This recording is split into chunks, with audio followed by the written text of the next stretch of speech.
Hello बच्चों, अब start करते हैं हिंदी में चैप्टर नंबर 6। तो सबसे पहला आता है इसमें जैव प्रक्रम। जैव प्रक्रम क्या है? तो सजीव की संरचना सुसंगठित होती है, यानी जितने भी सजीव होते हैं उनकी संरचना जो होती है सुसंगठित होने का मतलब है उसमें कुछ ऊतक होते हैं, ऊतक में कुछ कोशिकाएं होती हैं, कोशिकाओं में भी छोटे छोटे घटक होते हैं। सजीव की यह संगठित एवं सुव्यवस्थित संरचना समय के साथ पर्यावरण प्रभाव के कारण विघटित होने लगती है। इसका मतलब है जैसे जैसे उस शरीर पर प्रभाव पड़ेगा और जिस पर्यावरण में वो रहेगा उसके हिसाब से विघटित होने लग जाएगी, टूटने लग जाएगी। यदि यह व्यवस्था टूटती है तो जीव और अधिक समय तक जीवित नहीं रह पाएगा, तो जीव जो हो जाएगा वो मर जाएगा। अतः जीवों के शरीर को मरम्मत तथा अनुरक्षण की आवश्यकता होती है। वे सभी प्रक्रम जो संयुक्त रूप से जीव के अनुरक्षण का कार्य करते हैं वो जैव प्रक्रम कहलाते हैं। तो वे सभी कार्य या वे सभी प्रक्रियाएं जो एक सजीव को जिंदा रहने के लिए सारी क्रियाएं ज़रूरी होती हैं वो हमारी जैव प्रक्रम में आती हैं, जैसे कि सांस लेना, खाना, खाने का पाचन और बहुत सारी ऐसी अभिक्रियाएं हैं जो जैव प्रक्रम के अंदर आती हैं। अब इसके बाद आती हैं जैव प्रक्रम में सम्मिलित प्रक्रियाएं, जो भी बताया पोषण है, पोषण, श्वसन, वहन, उत्सर्जन। तो इस चैप्टर में हम ये 4 टॉपिक पढ़ेंगे। पोषण होगा, श्वसन होगा, वहन होगा, उत्सर्जन होगा। जो पोषण है बच्चों, पोषण में हमारा जो है 2 तरह का होता है, एक तो ऑटोट्रोपिक होता है, एक हेटरोट्रोपिक होता है। और श्वसन में भी हम पढ़ेंगे, मानव में श्वसन, ठीक है, और पौधों में श्वसन। वहन में हम ब्लड वाला टॉपिक पढ़ते हैं, ब्लड और हार्ट वाला। और उसके बाद आता है उत्सर्जन। उत्सर्जन में दोनों का उत्सर्जन आएगा, पौधों के अंदर उत्सर्जन और मानव में उत्सर्जन, ठीक है, जिसमें किडनी वाला टॉपिक है या एक्सक्रिएशन सिस्टम जो होता है, ठीक है। अब इसके बाद हम देखते हैं अगला टॉपिक। अगला क्या है? पोषण। पोषण क्या होता है? तो वह प्रक्रम जिसके अंदर भोजन को लिया जाता है और भोजन को लिए जाने के बाद उसको यूटिलाइज़ किया जाता है, तो वह क्या कहलाता है? पोषण कहलाता है। यूटिलाइज़ का मतलब है उसके अंदर जो भी कार्बोहाइड्रेट होते हैं, मिनरल्स, खनिज तत्व होते हैं, विटामिन होते हैं, कार्बोहाइड्रेट होता है, उन सबको बॉडी के अंदर लेना, ठीक है। तो पढ़ते हैं इसमें क्या लिखा हुआ है। क्षति तथा टूट फूट रोकने के लिए अनुरक्षण प्रक्रम की आवश्यकता होती है। इसके लिए जीव को ऊर्जा की आवश्यकता होगी। यह ऊर्जा जीव के शरीर के बाहर से आती है, इसलिए ऊर्जा के स्रोत का बाहर से जीव के शरीर में स्थानांतरण के लिए कोई प्रक्रम होना चाहिए। इस ऊर्जा के स्रोत को हम भोजन तथा शरीर के अंदर लेने के प्रक्रम को पोषण कहते हैं। तो इसमें वो लिखा हुआ है कि जो हम खाना शरीर के अंदर लेते हैं और उस लिए गए खाने से ऊर्जा प्रदान करते हैं, तो ये क्या कहलाएगा? पोषण कहलाएगा। तो सिंपल लैंग्वेज में ऐसे भी याद रख सकते हो, जो पोषण है वह प्रक्रम जिसमें भोजन को अंदर लिया जाता है तथा अंदर लिए गए भोजन को पचाना और पचे हुए भोजन से सभी पोषक तत्वों को शरीर के द्वारा अवशोषित करना तथा अवशोषित किए गए तत्वों को ऊर्जा के रूप में बदलना क्या कहलाएगा? हमारा पोषण कहलाएगा, ठीक है। और ये पोषण की आवश्यकता क्यों होती है? तो पोषण की आवश्यकता बच्चों इसलिए होती है क्योंकि जो शरीर के अंदर टूट फूट होती रहती है कोशिकाओं के अंदर, तो उसकी क्षतिपूर्ति के लिए जो है ऊर्जा की आवश्यकता होती है। हमारी जो भी दैनिक क्रियाएं होती हैं, दैनिक जीवन में जो भी हम काम करते हैं डेली का, उसको करने के लिए ऊर्जा की आवश्यकता चाहिए होती है, ठीक है। अब पोषण के आधार पर जीवों के समूह। तो पोषण के आधार पर जीवों को 2 समूह में बांटा गया बच्चों। एक तो है हमारा स्वपोषी पोषण और दूसरा है विषमपोषी पोषण। तो जो स्वपोषी पोषण है वह एक ऐसा पोषण होता है जिसमें जीव अपना खाना खुद बनाते हैं, वह, ठीक है। और विषमपोषी पोषण वो होता है जिसमें वह अपना खाना खुद ना बनाकर, ठीक है, दूसरों जीवों पर क्या हो, निर्भर रहते हों, ठीक है। तो जितने भी हमारे हरे पेड़ पौधे होते हैं वे सारे क्या होते हैं? स्वपोषी होते हैं, ठीक है। और जो भी हमारे सारे जानवर होते हैं इंक्लूडिंग ह्यूमन, यानी मानव को मिलाकर, हमें मिलाकर, वो सारे किस में आते हैं? विषमपोषी पोषण में आते हैं, ठीक है। तो अब सबसे पहले हम क्या देखते हैं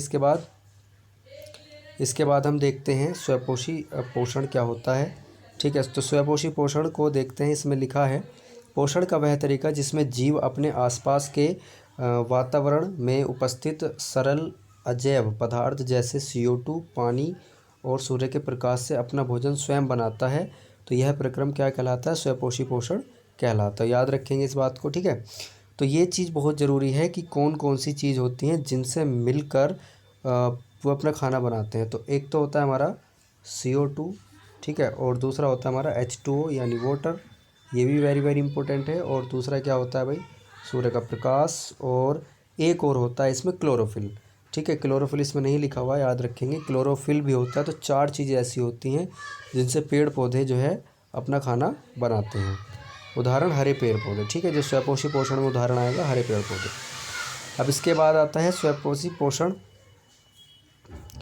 तो स्वपोषी पोषण और देखते हैं क्या लिखा हुआ है। स्वपोषी पोषण हरे पौधों में तथा कुछ जीवाणुओं में जो प्रकाश संश्लेषण कर सकते हैं में होता है।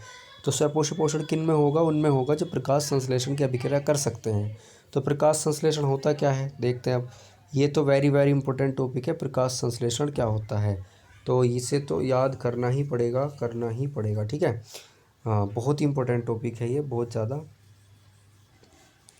याद कर लेना इसे सही से। तो अब देखते हैं क्या होता है इसमें।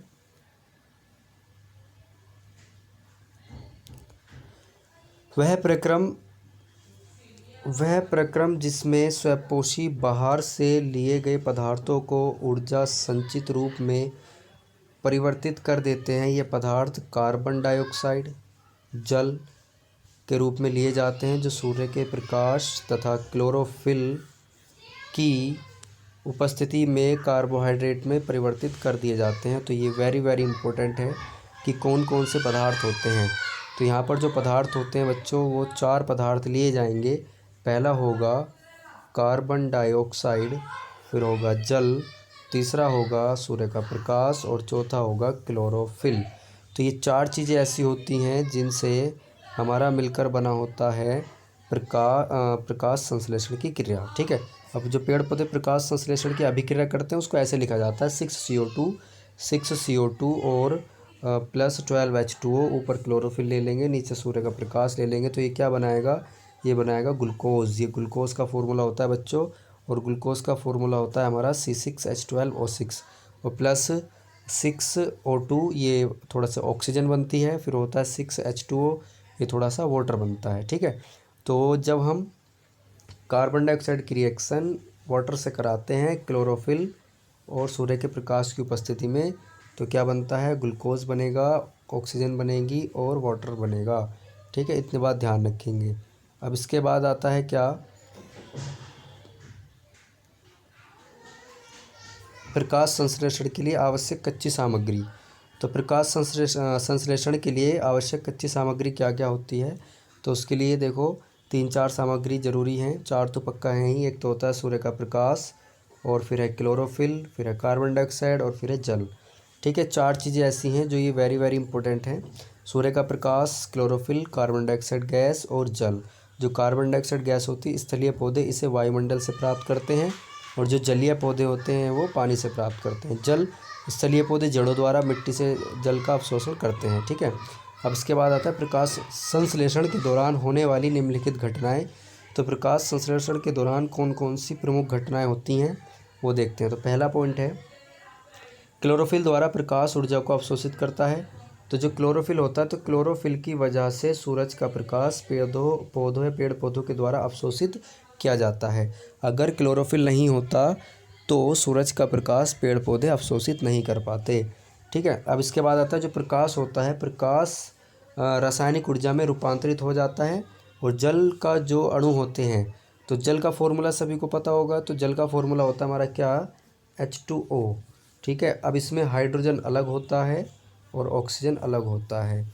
तो जल के जो अणु होंगे वो हाइड्रोजन में अलग टूट जाएंगे और ऑक्सीजन में अलग टूट जाएंगे। तो ये जो हाइड्रोजन का अणु टूटा है ये वाला, ठीक है, तो ये हाइड्रोजन का जो अणु टूटा है तो ये बाद में कार्बन डाइऑक्साइड गैस के साथ मिलकर यानी CO2 और H जब मिलते हैं तो ये बनाते हैं कार्बोहाइड्रेट। क्या बनाते हैं? कार्बोहाइड्रेट। तो हाइड्रोजन और जो जल होगा जो जल होगा वो हाइड्रोजन और ऑक्सीजन में टूट जाएगा। अपघटन होने का मतलब है टूट जाना। और बाद में क्या करेगा, कार्बन डाइऑक्साइड का कार्बोहाइड्रेट में अपचयन। तो कार्बन डाइऑक्साइड का कार्बोहाइड्रेट में जब अपचयन होता है तो वो हाइड्रोजन की वजह से होता है।